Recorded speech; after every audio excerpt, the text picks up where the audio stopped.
राजेश शर्मा भाई, सबका मुंह मीठा होगा, उत्सव का दिन, नवरात्रों का दिन, कुछ मीठा हो जाए बड़ा अच्छा है। आपने 2 कर दिए स्लैब्स, ये भी बहुत अच्छा है। 8 साल क्या कर रहे थे? 8 साल बाद याद आई? सर 8 साल क्या कर रहे थे? पहले जो वैट लगता था, सर्विस टैक्स लगता था, एक्साइज लगता था, ऑक्ट्रे लगता था, 12 तरीके के टैक्स लगते थे, उनको एक साथ किया गया और हर स्टेट में अलग तरीके के टैक्स लगते थे।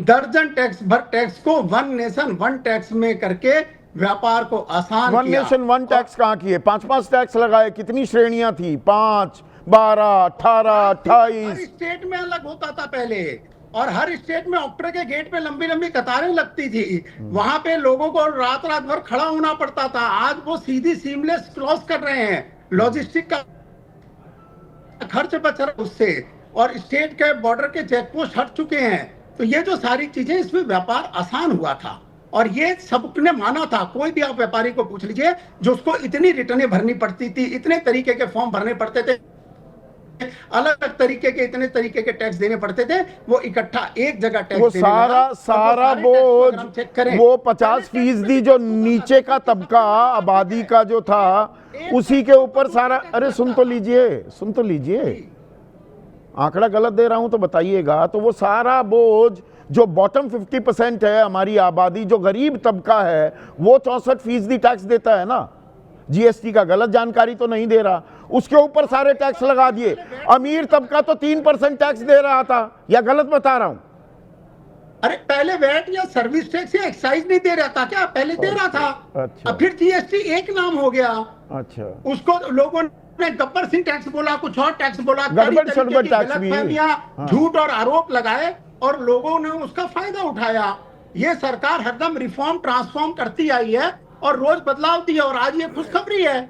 और आज आप कह रहे थे कि तेल के ऊपर में सारी स्टेट गवर्नमेंट जब तक नहीं मानेगी तब तक नहीं होगा। अच्छा, स्टेट की तो बड़ी सुनते हैं आप। बिहार सरकार ने एसआईआर मांगा था, कौन सीए मांग रहा था, कौन एनआरसी नहीं मांग रहा। आप सब सरकारों की, राज्य सरकारों की बड़ी सुनते हैं राजेश भाई। नहीं किया राजेश भाई, बड़ा संघीय ढांचे की तो पूरा सम्मान करके चलते हैं आप।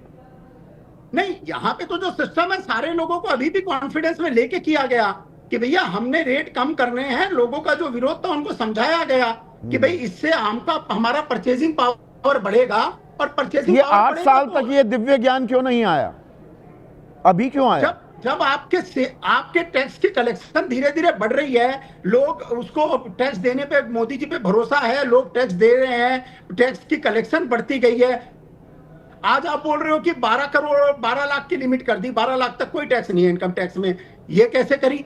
पहले से क्यों नहीं कर दी थी? पहले क्यों 5 लाख थी? तो इनके टाइम नहीं, उसका बता। वो वेतन आयोग आने वाला है ना राजेश भाई। देखिए, आम आदमी को वो झुंझुना थमाते रहिए। उसके कारण मैं बता देता हूं, थोड़ी बहुत अर्थशास्त्र मैं भी जानता हूं, आप भी जानते हैं ये बात। वो वेतन आयोग आने वाला। अरे सुनिए ना, अभी वेतन आयोग आएगा अगले साल। देखना, वो 12 लाख से ऊपर तनख्वाहें हो जाएंगी सरकारी कर्मचारियों की। वोल्टास का एसी 3400 कम हो गया, मारुति बेलेनो 81,000 कम हो गई, महिंद्रा की स्कॉर्पियो 1,45,000 गाड़ियों की बात कर रहे हैं। अच्छा, ये तो बताइए, 127 लाख करोड़ राजस्व हमसे लेने के बाद ये याद आ रही है? 127 लाख करोड़ ही कमाया ना बस। उससे पहले उससे ज्यादा लिया जाता था। उससे ज्यादा लिया जाता था? हाँ। अच्छा, कितना ज्यादा? बताया ना, कितना? सर्विस टैक्स के जरिए और टैक्स पे टैक्स लगाया जाता था।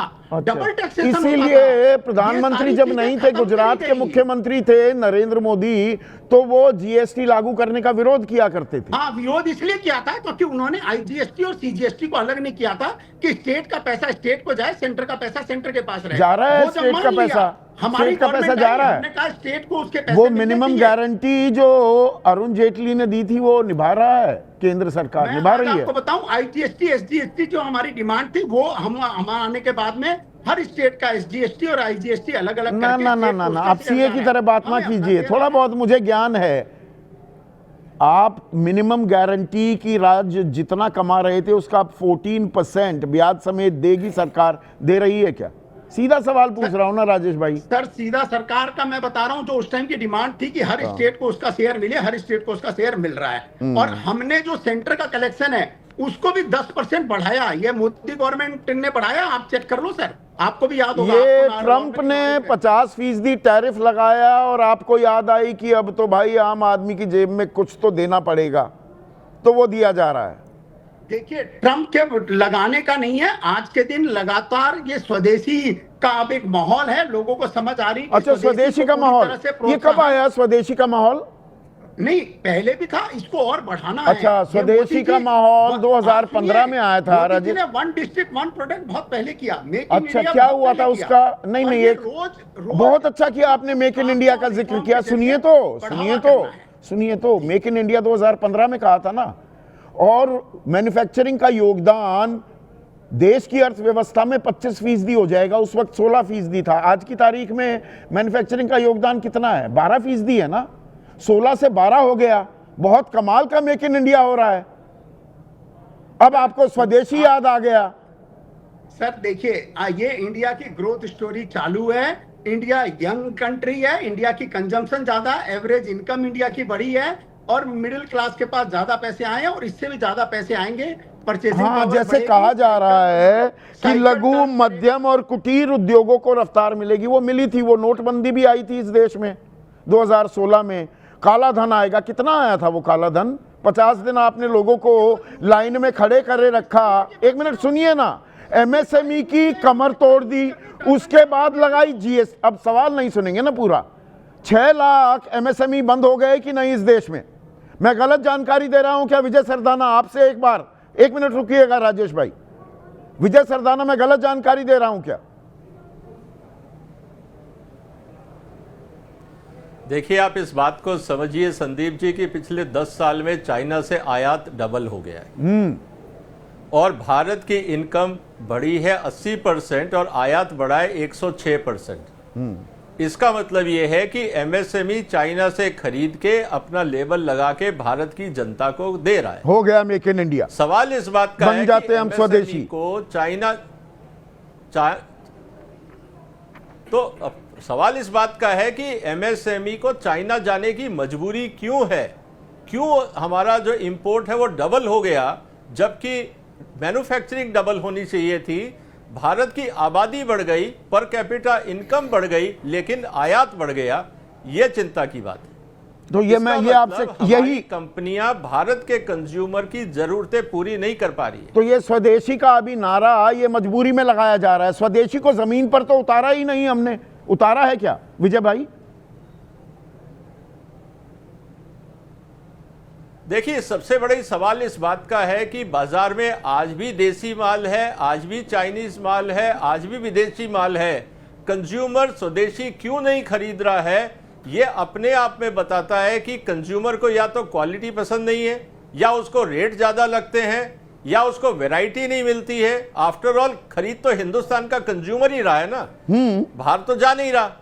और आज भी स्वदेशी कंपनियां हैं भारत में, तो आज वो स्वदेशी का माल नहीं खरीद रही हैं, चाइना का खरीद रही हैं। विजय भाई, आयात डबल हो गया। विजय भाई, तो आरएसएस को सोचना होगा। आरएसएस से जुड़े एक व्यक्ति हैं, पढ़े लिखे हैं, पत्रकार भी हैं। उन्होंने कल मुझे एक मैसेज भेजा, व्हाट्सएप मैसेज। उसकी आखिरी लाइन में पढ़ रहा हूं। वो कह रहे हैं, मीडिया इस विरोधाभास को बड़े पैमाने पर उजागर करे और इस गंभीर विषय पर एक राष्ट्रव्यापी बहस हो कि सरकार स्वदेशी की बात तो करती है, पर विकसित भारत की रणनीति विदेशी के भरोसे क्यों है। वो ये किस लिए कह रहे हैं कि विदेशी परामर्श देने वाली कंपनियां नाम ले रहे हैं, डेलॉयट, ईवीआई, केपीएमजी, एक्सेंचर, इन सब से हम विदेशी माल कैसे बनाएं सलाह ली जा रही है। सलाह विदेशियों से ली जा रही है। देखिए, ये बहुत बड़ी चिंता की बात है। जिस कैमरे पे प्रधानमंत्री जी बोल रहे थे वो भी विदेशी है, जिस कैमरे पे आप बोल रहे हो वो भी विदेशी है, जितने भारत सरकार में सीसीटीवी कैमरे हैं सब विदेशी हैं, जितने मोबाइल इस्तेमाल हो रहे हैं सब विदेशी हैं, जितने कंप्यूटर इस्तेमाल हो रहे हैं सब विदेशी हैं, जिस ईमेल पे आप काम कर रहे हो उसके सर्वर विदेशी हैं। तो हम जब हिंदुस्तान में एक ऑफिस सिस्टम नहीं दे पाए, एक ईमेल नहीं दे पाए, हम एक कैमरे की इंडस्ट्री नहीं बना पाए, जबकि करोड़ों कैमरे हर साल बिकते हैं।